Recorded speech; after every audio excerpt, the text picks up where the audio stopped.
You know, in a way, I can easily get behind the events of Scarlet Curiosity. One day you end up being extremely bored, so you take a stroll outside and take a good look at forests, mountains, lakes, volcanic areas before coming back to your half-destroyed house and telling yourself, man, nature sure is beautiful.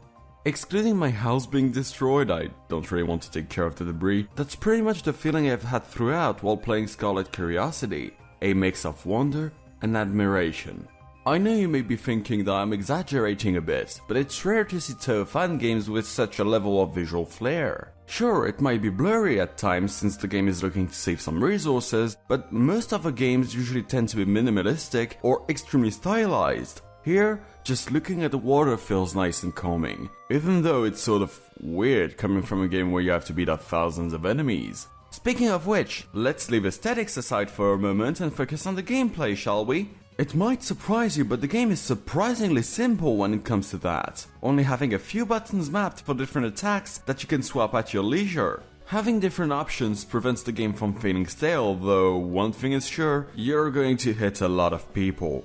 Which is why the game also has an easy to use inventory with weapons, armors, and accessories that can improve your health, skill points to use the special attack more often, and other things like damage and critical hit chance. It's pretty straightforward and entertaining when you're trying to work out the perfect strategy to beat a certain boss, although, let's be honest, aside from a few exceptions, most of them aren't the hardest nuts to crack, even with the bullet hell mode activated. Of course, this doesn't prevent it from becoming too hard sometimes, especially at the end of the game where you have to beat up hordes of enemies in order to gain levels. But outside of that, I don't find the game to be lacking too much in the power department, with a good mix of melee and projectiles, allowing you to either play safely or dangerously. On top of that, its gameplay goes hand in hand with the story, which doesn't go too far into details and prefers to play it safe. Though, here's my tip if you want to make the game just a little bit harder. Pick Sakuya as your starting character. She packs slightly less punch than Romelia and asks for a little bit more finesse. But the last thing that captivated me while playing it, and it's pretty much a surprise to no one seeing how Touhou is known for that, is the great music that accompanies the game. As expected, most of the soundtrack is atmospheric and that's what makes it so memorable, but it's also the sheer variety of songs that are in there that is astounding, ranging from classic entries